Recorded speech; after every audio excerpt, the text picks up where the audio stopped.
Greetings, grace to you and peace from God the Father and the Lord Jesus Christ.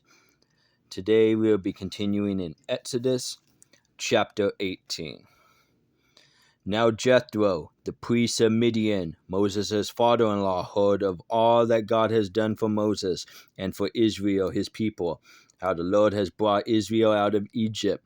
Jethro, Moses' father-in-law, took Moses' wife Zipporah after he had sent her away, and her two sons, of whom one was named Gershom. For Moses said, I have been a sojourner in a foreign land. The other was named Eleazar, for he said, the God of my father was my help, and delivered me from the sword of Pharaoh. Then Jethro, Moses' father-in-law, came with his sons and his wife to Moses in the wilderness, where he was camped at the mount of God. He sent word to Moses, I, your father-in-law, Jethro, am coming to you with your wife and her two sons with her. Then Moses went out to meet his father-in-law, and he bowed down and kissed him, and they asked each other their welfare and went into the tent. Moses told his father-in-law all that the Lord had done to Pharaoh and to the Egyptians for Israel's sake, all the hardship that had befallen them on the journey, and how the Lord had delivered them. Jethro rejoiced over all the goodness which the Lord has done to Israel in delivering them from the hand of the Egyptians.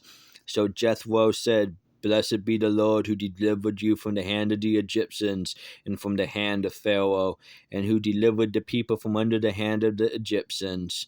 Now I know that the Lord is greater than all the gods. Indeed, it was proven when they dealt proudly against the people. Then Jethro, Moses' father-in-law, took a burnt offering and sacrifices for God, and Aaron came with all the elders of Israel to eat a meal with Moses' father-in-law before God. It came about the next day that Moses sat to judge the people, and the people stood about Moses from the morning until the evening. Now when Moses' father-in-law saw all that he was doing for the people, he said, What is this thing that you are doing for the people? Why do you alone sit as judge, and all the people stand about you from morning until evening? Moses said to his father-in-law, Because the people come to me to inquire of God. When they have a dispute, it comes to me, and I judge between a man and his neighbor, and make known the statutes of God and his laws. Moses' father-in-law said to him, The thing that you are doing is not good. You will surely wear out both yourself and those people who are with you, for the task is too heavy for you. You cannot do it alone. Now listen to me, I will give you counsel, and God be with you. You be the people's representative before God, and you bring the disputes to God. Then teach them the statutes and the laws, and make known to them the way in which they are to walk, and the work they are to do. Furthermore, you shall select out of all the people able men who fear God, men of truth, those who hate dishonest gain, and you shall place these over them as leaders of thousands, of hundreds, of fifties, and of tens. Let them judge the people at all times, and let it be that every major dispute they will bring to you, but every minor dispute they themselves will judge. So it will be easier for you, and they will bear the burden with you.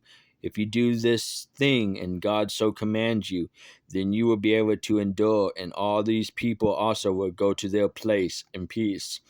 So Moses listened to his father-in-law and did all that he had said. Moses chose able men out of all of Israel, and made them heads over the people, leaders of thousands, of hundreds, of fifties, and of tens. They judged the people at all times. The difficult disputes they would bring to Moses, but every minor dispute they themselves would judge. Then Moses bid his father-in-law farewell, and he went his way into his own land.